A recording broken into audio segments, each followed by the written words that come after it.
Bonjour à toutes et à tous, apprentis hackeuses et apprentis hackers. Alors ce mois-ci, comme on peut le voir sur l'écran, on va parler Race Condition.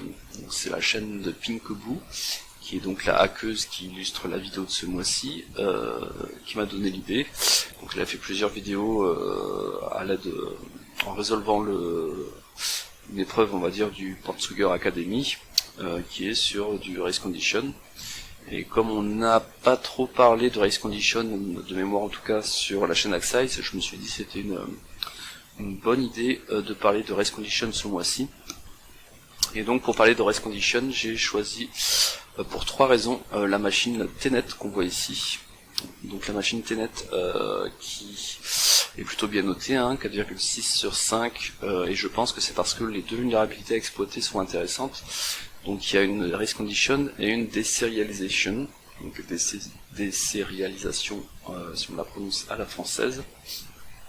Et ces deux types de vulnérabilités sont assez complexes à exploiter, et dans le cadre de la Race Condition, assez complexes à trouver même.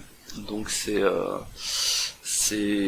d'habitude plus dans des machines hard ou insane qu'on voit ce type de vuln. Et donc là c'est chouette qu'ils aient pensé à faire une machine qui soit médium, pas trop dur, et qui aborde ces deux types de vulnérabilités. La troisième raison qui fait que j'ai choisi cette machine, c'est que dessus il y a du WordPress, et j'ai une amie auto-entrepreneuse qui s'est fait hacker son WordPress récemment, et du coup je trouve que c'était bien de rappeler les b.a.-ba sur WordPress, qui sont de avoir une sauvegarde, parce que malheureusement elle n'avait pas de sauvegarde, donc elle n'a pas pu repartir avant compromission, et mettre à jour les extensions. La plupart des attaques sur WordPress passent par des extensions non à jour, donc faites très attention quand vous avez un site WordPress, et surtout quand votre revenu dépend de ce site WordPress. Pensez à mettre à jour ces extensions, sinon vous aurez une impact dans la vraie vie suite à des petits malins qui s'amusent à foutre la grouille. Alors, donc, maintenant que j'ai parlé de tout ça, avant d'entamer la machine, comme chaque mois maintenant, j'ai une petite minute frime. Donc, petite minute frime, ce mois-ci, c'est quoi donc? Ce mois-ci, la minute frime, ah oui, c'est ça, c'est que je suis passé 16ème sur Witchal, donc 16ème mondial. Witchal, je rappelle, le site qui agrège les scores de plein de sites de hacking, et donc notamment Rootme, Hack the Box, et je suis passé devant Kumaros, je sais pas comment on prononce, le premier ou la première autrichienne du classement. Donc c'est le petit instant frime de cette vidéo, et comme ça fait quelques mois aussi que maintenant j'ai une petite minute relou dans chaque vidéo, et ce mois-ci on a une, la minute relou, c'est pour râler un peu contre Hack the Box, puisque donc j'ai fini la saison 3 en Elo là, donc rank Holo, qui fait que quand on a un rank Holo, on est censé avoir dans les rewards $50 d'achat sur leur magasin, et je les ai jamais reçus. J'ai envoyé un mail pour demander pourquoi, et j'ai jamais eu de retour. Donc voilà, c'est pas bien grave, mais je trouve que quand on dit un truc, on le fait, sinon c'est pas très fun. Allez, on finit pour cette minute relou, et passons donc à la machine Tenet, Tenet ou t'es pas net, on va voir ça. Alors comme d'habitude, j'ai déjà fait le scan and map en amont pour gagner du temps. Il doit être dans le répertoire courant, c'est bien ça. Donc très classique du port 22 et du port 81. On va voir oui, en faisant la machine que là on est plutôt dans un contexte réseau interne, pour différentes raisons. Mais comme je disais dans la précédente vidéo, je crois, aujourd'hui le port 22, déjà c'est pas forcément sur la même IP, et c'est pas forcément sur le port 22 d'ailleurs, donc le port SSH d'administration. Et de moins en moins il est exposé sur internet, en tout cas quand on peut éviter d'exposer sur internet, on évite. Et du coup, par contre, dans un contexte interne, c'est-à-dire si on est au sein d'une entreprise et qu'on fait un pentest, ou si on est au sein d'une entreprise et qu'on est une personne malveillante, on a de grandes chances, à part si l'entreprise est très mature, de pouvoir accéder à ces ports d'administration. Mais comme d'habitude, le port 22 n'est pas celui qui nous intéresse dans un premier temps, puisqu'il est plus rare de trouver des vulnérabilités dessus. Celui qui nous intéresse, c'est le port 80. Et le port 80, comme on peut le voir directement dans le résultat Nmap, on voit que quand on se connecte dessus, on tombe sur la page par défaut de Apache 2, Ubuntu, donc on sélectionne Ubuntu au passage d'ailleurs. Et du coup, on va faire un gros classique, une Web Directory Enumeration. Donc on va essayer de lister les répertoires web qui existent sur ce site web, puisque par défaut on tombe sur la route, la racine par défaut, et donc ça ne nous indique pas à quoi sert ce site web. Et il est probable, try again, j'ai peut-être mis trop de thread, non ça passe. Il est probable qu'il y a une URI intéressante, et là on tombe rapidement dessus, c'est WordPress. Et donc WordPress, si on va directement dessus avec l'IP, en général ça n'aime pas trop, hein. WordPress, ça utilise plutôt les noms de domaine. Voilà, donc là on tombe sur un site un peu tout moche. Et du coup, donc là, ça d'ailleurs c'est pas très bien fait sur cette machine. Le domaine n'est pas fourni, on peut pas le trouver en faisant le scan Nmap ou quoi, sauf erreur de ma part, puisqu'il n'y a pas le certificat, etc. Mais dans la vraie vie, on l'a facilement. Bon, déjà dans la vraie vie, dans le cadre d'un pentest, le domaine est fourni. Sinon, si vous avez qu'une IP attaquée, un NSLOOKUP, parfois le reverse DNS est configuré. Sinon,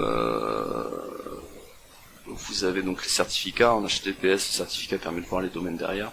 Enfin bref, c'est pas du tout l'information difficile à trouver. Donc là, on estime qu'on est en pentest, c'est qu'on nous a donné le nom d'hôte qui est donc tnet.htb.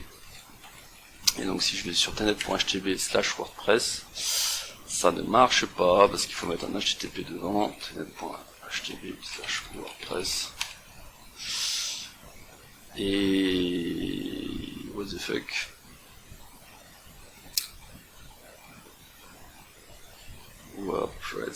WordPress, tnet.htb. Alors évidemment il faut l'avoir mis dans son etc host, il me semblait l'avoir fait. Il est bien là, tnet.htb. Alors pourquoi il n'y arrive pas?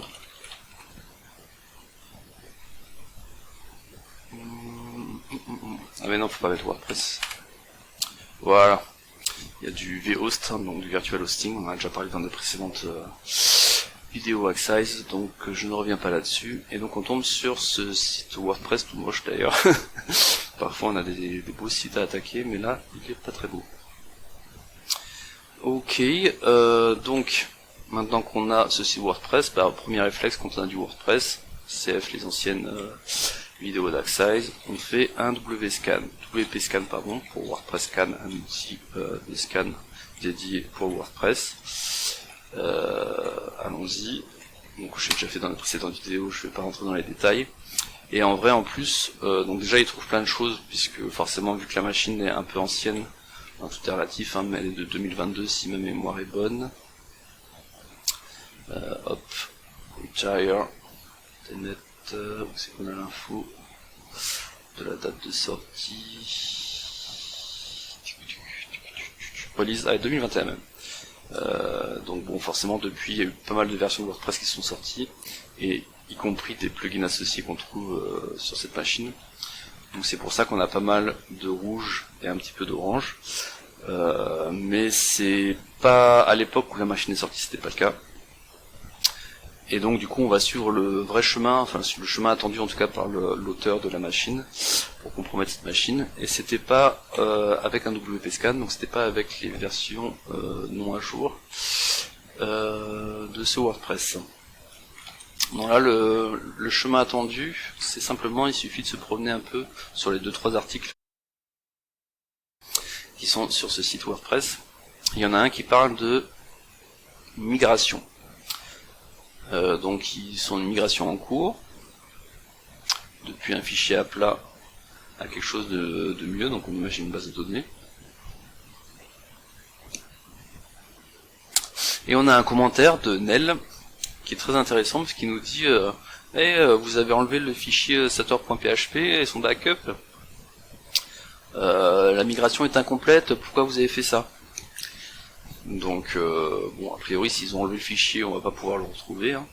On peut même essayer pour confirmer que le fichier sator.php n'existe pas. Il parle aussi de son backup, donc on peut essayer un sator.php.back.bck. Il y a plusieurs, on va dire en tout cas, extensions possibles pour des backups, mais on trouve rien. Donc là, on peut se dire, bah alors, pourquoi, enfin en tout cas d'un point de vue out of the box, hein, parce que dans la vraie vie, ça paraît très logique, on n'a pas trop à creuser plus. Et là, on sait que la machine est vulnérable, donc qu'est-ce que peut nous dire ce commentaire? Eh bien, ça peut nous dire peut-être que si on y accède avec l'IP, je rappelle, si on revient sur le scan and map, que le scan and map, on tombe pas sur le site WordPress, mais on tombe sur la poche par défaut, puisque c'est du virtual hosting sur WordPress. Donc si je prends par contre l'adresse IP et que je mets le sator.php dont parle le commentaire, là on tombe bien sur quelque chose. Un fichier qui concerne une migration, donc ça semble confirmer le commentaire, je vais garder de Nail, ici, qui parle d'un fichier sator.php pour la migration. Et il dit qu'il y a son backup, donc du coup on a envie d'essayer de trouver s'il y a le backup. Alors c'est pas du .bck, c'est du .back. Parfait, avec ça on va pouvoir voir le contenu sûrement du fichier PHP, parce que si on y va directement évidemment ça l'exécute et ça n'affiche pas son contenu.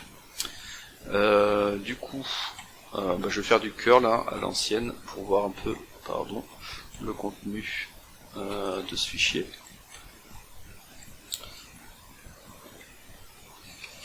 Bim. Voilà.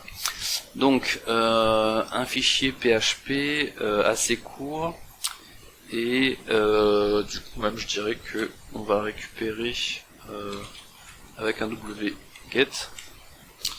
Comme ça on va pouvoir l'ouvrir dans un mousepad et ce sera plus joli puisqu'on aura la coloration syntaxique ou pas. Je vais pas activer la coloration là-dedans. Color scheme, quel dark. Je ne sais plus comment on met sur mousepad la coloration. Donc ce que je vais faire, je vais le mettre sur ma machine haute et pas dans la VM Kali, sur site qui est donc un autre éditeur de texte. Ah mais non, c'est parce que c'est un point back, et donc comme c'est un point back, il sait pas que c'est du PHP. Je suis bête. Donc sator im, sator, donc je le renomme en PHP. Mousepad, sator. Voilà, c'est mieux. Donc, pas mal de choses à dire sur ce fichier PHP. Donc déjà ce qui saute aux yeux hein, quand on a l'habitude, c'est le unserialize. Unserialize qui est donc une fonction qui fait penser qu'il y a de la désérialisation possible. Alors, on va essayer d'expliquer simplement ce que c'est la désérialisation, mais pour expliquer ce que c'est la désérialisation, il faut déjà expliquer ce que c'est la sérialisation. Donc la sérialisation, c'est simplement le fait de prendre quelque chose qui est en mémoire, et de le convertir dans un format qu'on peut mettre dans un fichier. Là l'idée c'est que le fichier on pourra le transférer vers une autre application, et cette autre application elle pourra prendre ce fichier et mettre le contenu en mémoire, et ça permet donc de transférer plus simplement que de changer de format on va dire, du binaire, soyons simples, entre deux applications.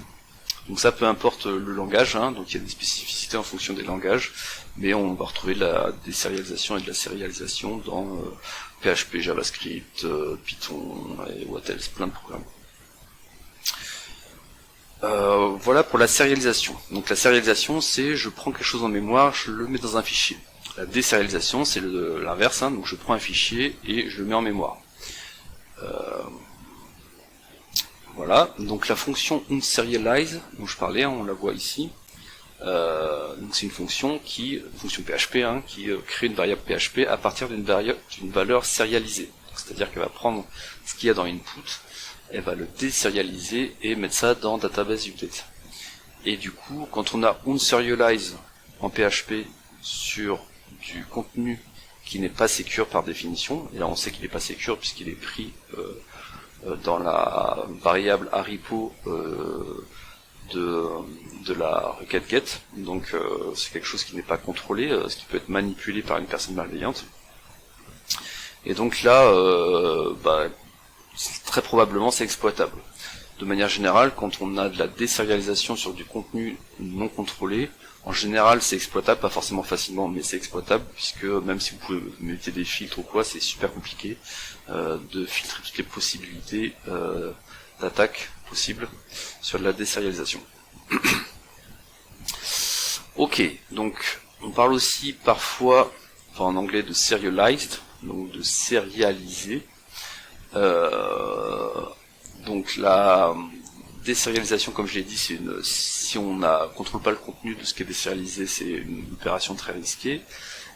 Et du coup, pourquoi ? Parce que du coup, quand on désérialise, on va créer des objets en mémoire, on va manipuler des classes, etc., qui potentiellement vont exécuter du code sur le serveur. Donc ici, dans notre cas, c'est destruct qui est intéressant, puisque en PHP, quand on crée, d'ailleurs si on regarde le script, on voit ici qu'il y a une nouvelle database export qui est créée, donc une nouvelle instance de la classe database export. Ensuite, ça fait un update DB, ça on s'en fout un peu. Et une fois que ça c'est fini, l'instance va être libérée, retirée de la mémoire. Et quand une instance est libérée de la mémoire en PHP, ça appelle la fonction destruct. Donc si elle n'est pas spécifiée, ça fait rien. Et si elle est spécifiée, ça fait ce qui est spécifié. Et ici, on voit que quand on libère de la mémoire l'instance de la classe data-export, eh bien, il y a un fichier qui va être créé ici, là, hein, dans dir/. Ce fichier s'appelle, comme on peut voir ici, users.txt, parce que ça prend le contenu de users, et ça met les datas dedans. Donc, par défaut, c'est vide. Mais en fonction de ce qui va être désérialisé, on pourrait modifier ces deux variables userFile et data. Voilà. Je pense qu'on a compris le concept. Et du coup là, donc on peut faire pas mal de choses, hein. Donc là l'idée en gros c'est qu'on est capable d'écrire dans un fichier sur le serveur. Quand on est en PHP, la première chose qu'on a envie de faire, c'est écrire un web shell en PHP. Comme ça on pourra exécuter du code sur le serveur en tapant le web shell. Donc c'est ce qu'on va faire. Alors je vais fermer ça. On va faire un mousepad et on va appeler ça Lisbeth exploit.php. Et l'exploit ressemble à ça. Donc globalement j'ai créé une classe database export. Si je le mets à droite, et je vais mettre le code à gauche. Donc ça c'est le code qui tourne côté serveur. Et ça c'est le code que nous on crée pour juste générer en fait une sérialisation qui pourra exploiter ce code côté serveur. Donc comme côté serveur, je vais créer une classe data export, database export. Je crée un user file lisbeth.php, donc le nom du fichier que je vais écrire. Évidemment, il faut qu'il y ait l'extension PHP pour que en face il considère que c'est du code PHP. Dedans, je mets mon code. Donc c'est un simple web shell PHP. Ensuite, donc je crée l'instance de cette classe et je sérialise donc l'instance de cette classe. Et du coup, quand j'exécute ce code PHP, ça va me donner l'objet sérialisé, et cet objet sérialisé, ensuite je vais l'envoyer vers la cible pour qu'il le désérialise, et quand il désérialise, il devrait créer un fichier lisbeth.php web shell. Faisons ça. Donc déjà PHP lisbeth exploit. Donc comme on peut le voir, la sérialisation en PHP est relativement lisible. Il y a des langages où c'est franchement du binaire, on ne pile pas grand chose. Là quand même c'est plutôt lisible. Et donc je vais appeler la fonction donc sator.php avec l'IP, hein, si je mets le domaine ça marchera pas puisqu'il ne trouve pas à cause du virtual hosting. Derrière je fais du data URL encode, donc ça c'est simplement pour parce que c'est un get, dans un get il faut faire du URL encode. Je rappelle que la variable est arrepo, on le voit ici, hein, donc prend ce qu'il y a dans la variable arrepo et il le désérialise, d'où le arrepo que je mets là. Et ensuite c'est un copier-coller de la ligne du dessus, hein, donc de l'objet sérialisé contenant le code qui m'intéresse à désérialiser. Ça a l'air de passer sans problème. Et donc a priori si tout s'est bien passé, donc il a créé un fichier qui s'appelle lisbeth.php, un fichier web shell où je peux envoyer un paramètre cmd pour exécuter une commande. Donc ici j'envoie une commande id à travers ce paramètre et ça marche, on a bien une RCE, Remote Code Execution, sur cette machine cible grâce à la désérialisation. Super, bon maintenant on va le faire ça un peu plus propre, hein. Au lieu d'avoir juste une commande, on va faire un reverse shell. Commencez à avoir l'habitude si vous regardez depuis un moment la chaîne Axize ou autre. Donc je mets en écoute sur le port 443 ANC et j'exécute un reverse shell classique qu'on a fait plein de fois. Bim. On va le faire à gauche. Donc j'appelle mon lisbeth.php web shell et je lui fais exécuter un bash-c, bash-i, dev machin truc. Alors il faut que je vérifie si j'ai bien mis la bonne IP de ma machine attaquante. Oui c'est bon, 10.14.14 sur le port 443. Donc ça devrait le faire. Parfait, on y go. Donc à partir de là, je stabilise le shell. Pareil, ça on l'a fait 15 000 fois, je vais pas en reparler. Donc avec du Python, en espérant que Python est installé, j'ai même pas vérifié. Spawn. J'aime bien le bash. On espère aussi que bash est installé, mais en général c'est le cas. Oui, c'est bon. Donc là je fais un CTRL Z, je fais un stty row echo foreground, petit reset, on va dire que c'est le screen. Voilà, donc là le shell est stabilisé et je peux même faire une tabulation, un double tab pour afficher des trucs. Ok. Alors là du coup on a envie de dire c'est bon, maintenant que j'ai un reverse shell, j'ai le flag user. Allons voir, dans slash home j'ai un seul user, le fameux Nail qui a laissé un commentaire sur le WordPress. J'ai effectivement le fichier user.txt, mais je n'ai pas les droits puisque je suis déployé wdata et le user.txt est affichable uniquement par Nail. Donc je peux pas encore lire le premier flag. Du coup qu'est-ce qu'on va faire? On va faire, on pourrait faire de l'InPeas, mais en fait comme c'est du WordPress, on a presque envie directement d'aller voir sur le site WordPress où on était quand on a eu le reverse shell, et d'afficher le contenu de wp-config, qui est donc le fichier qui contient la configuration d'un WordPress. Et en général il est intéressant, pourquoi? Parce que dedans il a le login et le mot de passe de la base de données. Et ici on voit que le login c'est Nail. Du coup, comme on a vu qu'il y a un slash home avec Nail, on a très envie, ça je vais le mettre en copier-coller d'ailleurs, de tester ce mot de passe sur l'accès SSH ou même en SU, si le SSH n'était pas possible, mais là on a vu que le SSH était possible. Donc a priori Nail, quand il se connecte en SSH, peut-être qu'il a réutilisé le mot de passe de la base de données, Opera 2112. Et oui, c'est le cas. On reste pratique, hein. Jamais réutiliser un mot de passe à 2 endroits différents. Et on peut afficher le flag qui est généré de manière aléatoire, donc c'est pour ça que je l'affiche en clair maintenant. Même s'il y a des vieilles machines où c'était pas le cas, mais je crois qu'en 2021 c'était déjà les mots de passe de manière aléatoire. Voilà, on a fini la première partie de la machine. La seconde partie, elle est assez facile à trouver, enfin en tout cas, on fait un sudo-l, on voit tout de suite qu'il y a un script qui est exécutable sans taper le mot de passe root en tant que root. Donc on se doute bien que ça va être ça la piste pour élever ses droits. Et après quand on affiche le script, c'est par contre pas si simple à trouver et exploiter. Alors, je vais peut-être... ouais non, ça va pas être utile. Donc, sur ce script, 3 fonctions. Un checkAddID, un checkFile et un addKey. Donc quel ordre je vais le faire. On voit à la fin des 3 fonctions qu'il y a une variable key dans laquelle on met une clé publique SSH, et ensuite il y a un appel à addKey et un checkAddID. Donc on va peut-être le faire dans cet ordre-là. Alors déjà, peut-être avant de commencer à regarder ce script, la première chose à vérifier, c'est si on a les droits de modification. Hein. Évidemment, si je peux le modifier, je mets le code que je veux, je l'exécute et c'est réglé. C'est pas le cas.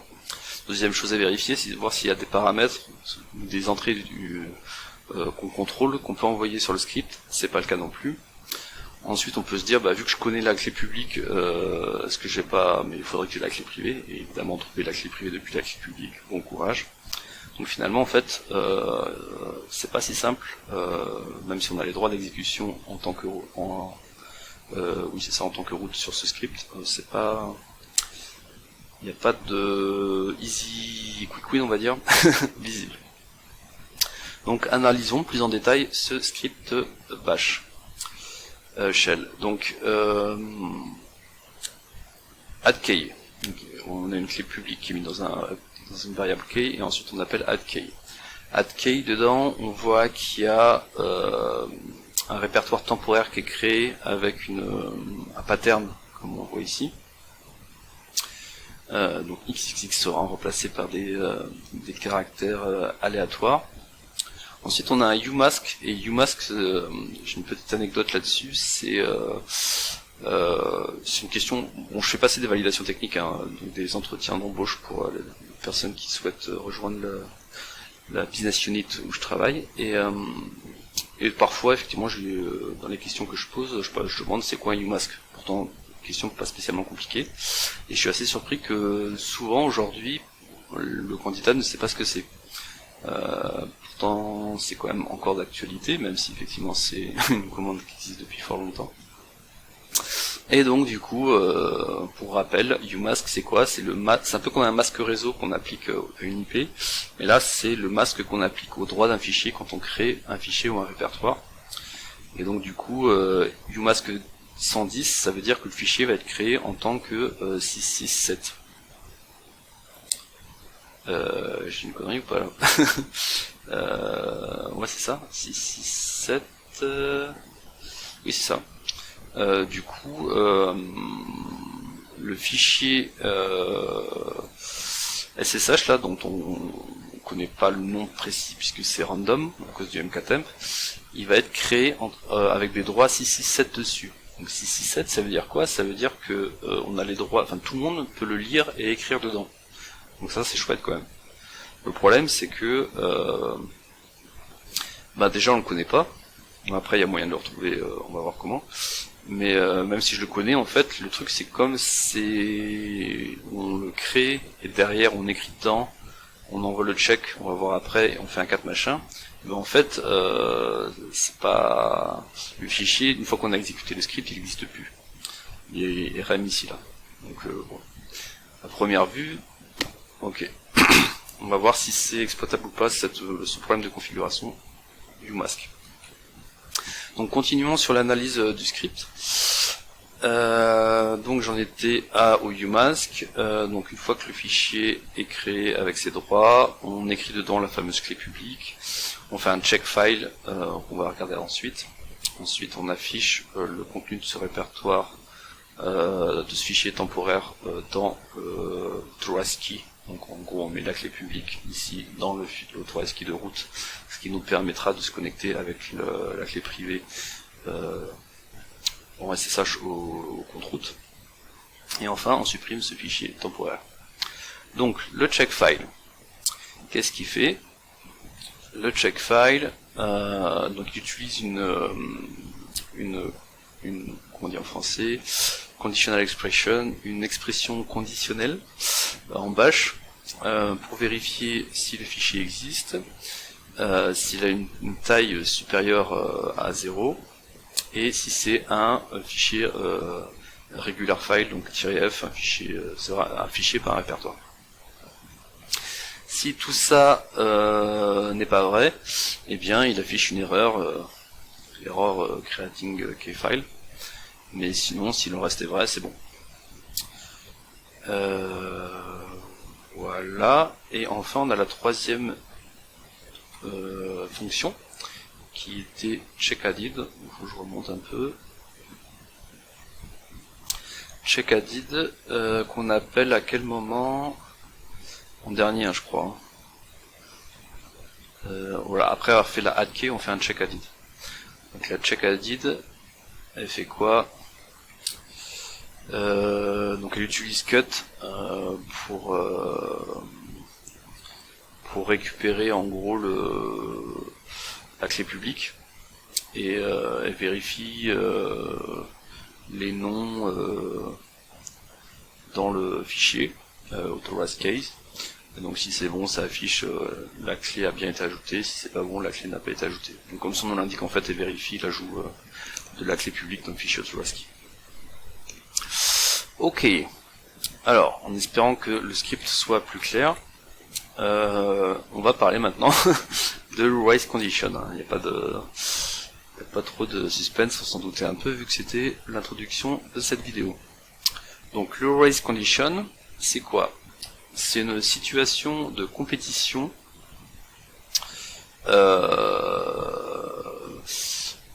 en gros une situation où un résultat peut être différent en fonction de l'ordre dans lequel les commandes, les acteurs du système, on peut dire, je sais pas si c'est très français, agissent.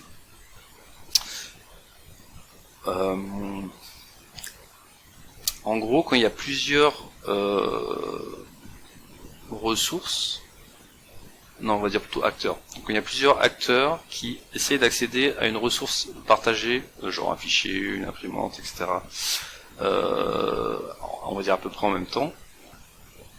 Et qu'il y a un des acteurs qui peut modifier l'état de cette ressource. Et ben du coup, l'autre acteur, il va récupérer la ressource dans un état peut-être non prévu par le code au moment de la création du code. C'est pas super clair, mais en gros,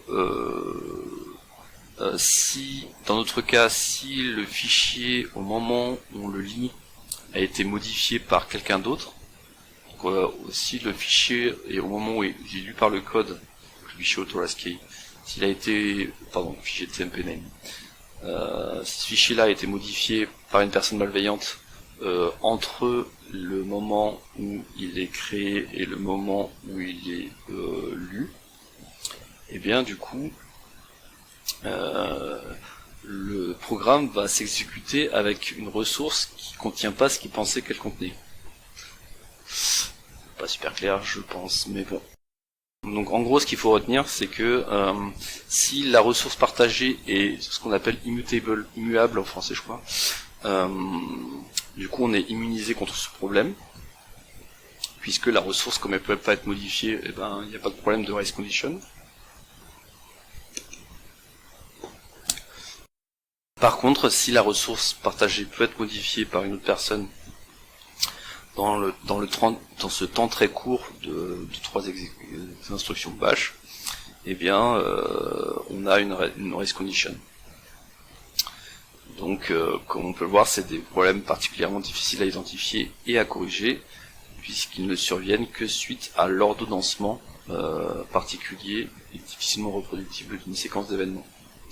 J'écoutais un podcast où il y avait invité le créateur de HAProxy, donc le mec qui code HAProxy en open source, et il disait que la principale problématique de sécurité qu'il avait, c'était en tout cas beaucoup des race conditions liées à des modifications de code par des gens qui reprennent le code et qui pensent pas à toutes les contraintes qu'il peut y avoir. Et par exemple, il disait que au moment de l'enregistrement du podcast, il y avait une vulnérabilité qui existait, mais qu'ils n'avaient jamais su reproduire en fonction de dans quel ordre interviennent les différents événements liés au code. Ok, bon. Tout ceci étant dit, donc on a compris j'espère en tout cas que vous avez compris la théorie. La théorie, c'est que pendant que ce script est exécuté, on va essayer, pendant quelques fractions de secondes où ces trois commandes sont exécutées, on va essayer de remplacer la clé publique, celle-ci, par la clé publique, la nôtre. Donc pour mettre la nôtre, déjà il faut la créer. Donc première étape, la créer, allons-y. Je vais l'appeler isbethk. On met pas de passe-phrase dessus. Donc j'ai la clé publique ici et la clé privée là. Je vais afficher la clé publique. Et donc c'est cette ligne là qu'on veut mettre à la place de cette ligne ici. Donc pour cela, je vais faire une boucle.